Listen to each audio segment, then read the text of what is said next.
Não compra carro, não financia carro. Primeiro financia tua casa. 2 milhões, 3 milhões, 4 milhões, bom, daí é o alto padrão de fato. Tu vai estar sempre pagando aquele valor de parcela e ele nunca vai ser teu. Daí depois a gente entra no mercado do luxo, né? A gente tá falando um VGV bem mais alto. Às vezes o imóvel é um sonho. Se tu não fizer tudo como tem que ser feito, tudo certinho, pode se tornar um pesadelo. E é o que a gente não quer. Fala pessoal, muito boa tarde. Estamos aqui de novo para mais uma gravação. Eu e o meu querido Douglas Siqueira, famoso Dô. Cara que fica nos bastidores aí e faz isso aqui acontecer. Gente, quero aproveitar para pedir para vocês se inscrever no canal, ativa o sininho, ativa as notificações e vamos com tudo. Curta o vídeo, mande para as pessoas que vocês conhecem. Hoje a nossa tarde está um pouquinho diferente, porque daqui a pouquinho a gente tem uma visita, né, Dô? Agora é meio-dia e 41 e sair para uma visita na cidade vizinha aqui, Canoas. A gente vai visitar com um cliente uma casa bem boa, casa de 1,5 milhão, no Marechal Rondon. Agora partiu, Dô, a gente tem 18 minutos para almoçar, velho. Será que dá tempo? Ih, vambora. Obrigado, Deus, pela venda. Bora!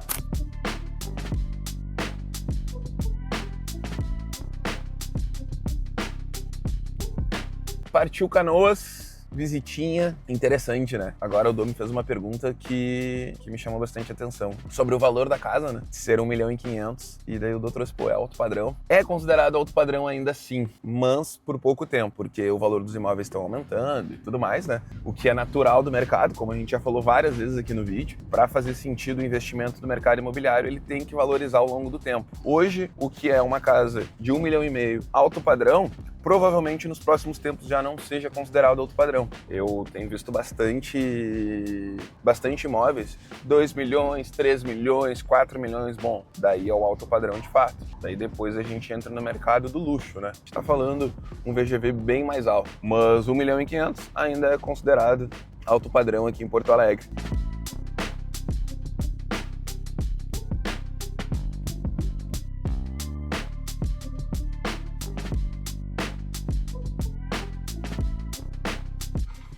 Olha essa casa aqui, que legal. Linda, né?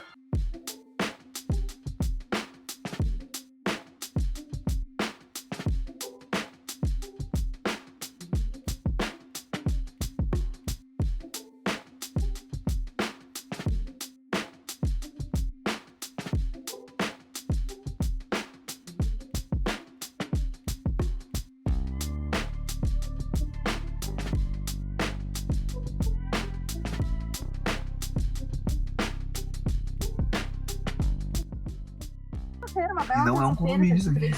Não é um condomínio.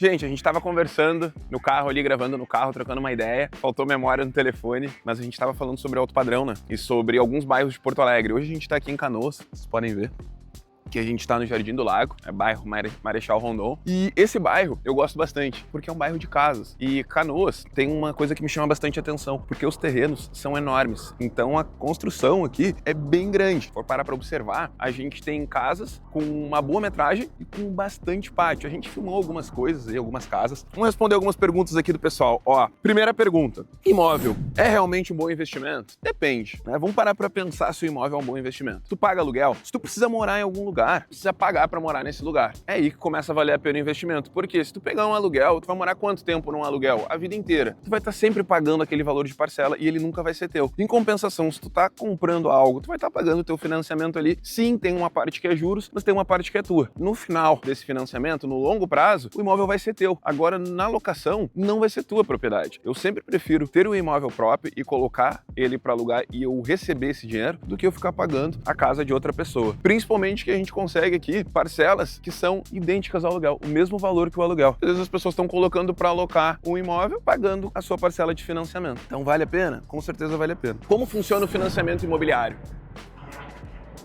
Vamos ver se o microfone é bom ou não agora.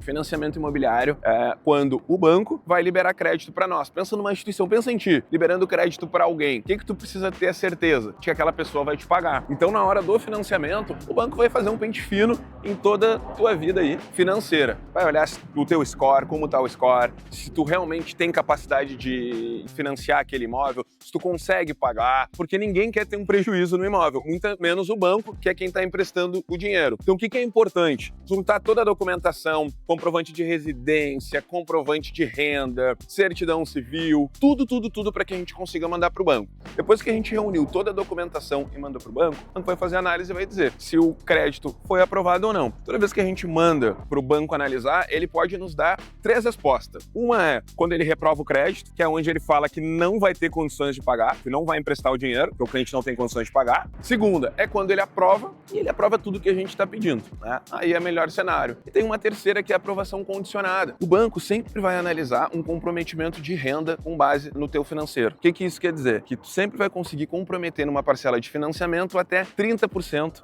da tua renda bruta. Porém, se tu tiver algum outro comprometimento, como empréstimo, outro financiamento ou algo do tipo, vai prejudicar esses 30%. Sempre digo para os clientes, gente, não compra carro, não financia carro. Primeiro financia a tua casa. Por que financiar primeiro a casa e depois o carro? Porque o financiamento de carro é barbadinha disso aí. Tu vai ali na loja, aprova o crédito, fechou todas. Agora, o financiamento imobiliário não é tão barbado, porque é um momento onde o banco vai estar liberando o maior crédito possível. É onde o banco tira mais dinheiro do caixa e empresta para o próximo, ou seja, os juros é maior. Então, o pente fino, ele tem que ser feito com mais cuidado, né? Até para que o banco não saia no prejuízo. Depois que a gente manda para o banco, vem a aprovação, o cliente decide se está dentro do fluxo que ele quer pagar, a taxa de juros, tudo certinho, escolhe o imóvel, vistoria do banco no imóvel para ver se o imóvel está dentro das condições de ser financiado. Depois é só aguardar que o banco vai dar todos os trâmites, vai pagar o proprietário que está vendendo a casa e tudo mais. Após isso, tu começa a pagar pro banco esse financiamento. O que eu preciso para ser aprovado no financiamento? Precisa ter renda comprovada e nome limpo. Isso aqui já basta. E vou te falar que nome limpo hoje nem é o mais necessário, porque tu consegue ter uma aprovação de crédito, uma parcela possível, vamos dizer assim, uma pré-aprovação, mesmo que tu tenha um nome em restrição. Aí depois a gente vê o que tá pegando ali, o que tá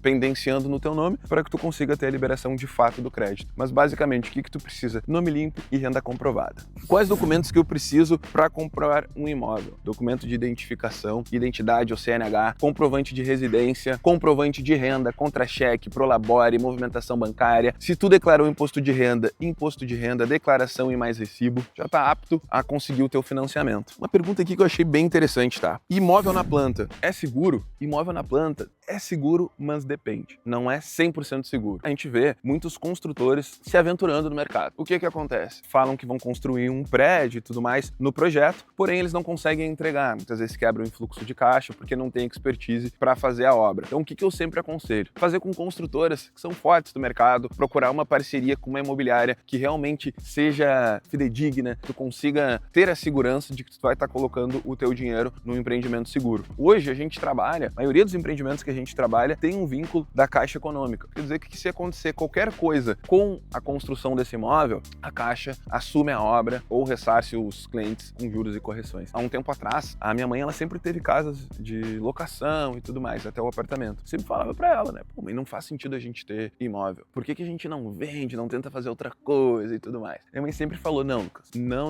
não existe isso. Eu quero ter imóvel é seguro e eu não vou vender meu imóvel. E várias vezes eu tentei. Por quê? Porque eu ficava vendo esse pessoal da internet aí falando qualquer coisa, sem nenhum conhecimento e falando que tu tem que morar de aluguel. E graças a Deus, minha mãe não me escutou. Eu lá, com os meus 14, 15 anos, tentando insistir nisso. Depois, com o passar do tempo, eu comecei a entender que o imóvel na planta poderia ser um bom investimento. Comecei a falar pra minha mãe, pô mãe, vamos investir lá, vamos vender o nosso apartamento aí, vende uma casa, compra imóvel na planta, a gente pega uma valorização, pega um apartamento mais moderno e tudo mais. Minha mãe, não, Lucas, não, porque esses imóveis na planta, muitas vezes eles não entregam, daí a gente perdeu todo o dinheiro. Isso é uma coisa que acontece, de fato, ainda no mercado. Por isso que é importante tu pesquisar a história da construtora, do construtor que tá ali, pesquisar o CPF do construtor, pra ver se tem alguma coisa. Eu passei um caso recentemente, uma cliente em Gramado, onde a gente estava visitando alguns imóveis, todos os imóveis com construtora. E tinha uma construtora que o preço estava muito abaixo do mercado, muito facilitado, o que nos chamou a atenção da investidora. Porém, a gente visitou várias obras da mesma construtora na cidade, e todas as obras, elas estavam inacabadas e tinham pouquíssimas pessoas pessoas trabalhando na obra, o que já é um alerta. Depois a gente começou a parar para estudar o mercado, entender um pouquinho mais a construtora. E realmente, o construtor, ele começa a construir, tu vai lá, tu olha, não, essa casa aqui vai ser entregue, tudo certinho, mas nenhum empreendimento desse construtor foi entregue. Agora, será que vai ser entregue ou será que não vai ser entregue? Eu não sei. Mas eu não posso deixar com que a minha cliente, ela corra esse risco. Então essa responsabilidade é também da pessoa que está te atendendo, da imobiliária que está conduzindo esse processo. Não dá para vacilar. Principalmente que muitas vezes o imóvel é um sonho. Então se tu não fizer tudo como tem que ser feito, tudo certinho, pode se tornar um pesadelo. E é o que a gente não quer. Pra te ver como o universo é incrível, né? Desde pequeno, a minha mãe sempre teve em casa aquelas revistas de decoração, sabe? Dando dicas, é Casa e Cia, se eu não me engano, algo assim. Se vocês souberem, pode até colocar aqui no canal pra gente descobrir o nome. Eu sempre vi aquilo ali e achava muito bonito. E com o passar dos anos, uma vez eu tava conversando com a minha irmã, e a minha irmã foi me buscar, na casa da minha mãe, pra gente sair pra jantar. E daí ela me falou, eu tava vindo do trabalho agora e vim passando pela Chácara das Pedras, olhando aquelas casas bonitas e querendo atrair isso pra minha vida. Na época, minha irmã morava com os nossos pais e não tinha a casa dela ainda. E hoje, a minha irmã, ela mora numa casa que é super bonita, bem do jeito que ela falava que ela gostaria de ter, com piscina, churrasqueira, quiosque, uma casa grande e tudo mais. E eu adotei isso, esse comportamento da minha irmã, de lei da atração e tal. Então eu gosto muito de estar nesses bairros, sabe? Visitando. Por coincidência, me tornei corretor de imóveis. E hoje eu tenho o privilégio de estar visitando casas, apartamentos que eu admiro. E aqui é um deles, né? Imagina. Olha só essa casa que linda. Sabe? Eu gosto de estar vendo isso e de estar atraindo isso. Me sinto bem nesse ambiente. E se tu também se sente bem nesses ambientes, tá gostando dos vídeos aqui no canal, nos segue, deixa o teu like, me siga no Instagram, Lucas com 2 As Barreto, segue a imobiliária aí, pra gente tá trocando cada vez mais ideia. E manda tua pergunta, manda a tua dica, e eu vejo que tem um pessoal que às vezes comenta aí nos comentários, manda algumas dicas, falam o que a gente pode fazer. É isso aí, gente. Traz pra nós que o que a gente puder fazer, a gente vai estar fazendo aqui. O objetivo é agregar valor. Tamo junto, obrigado Deus pela venda e vamos fazer acontecer. Até mais.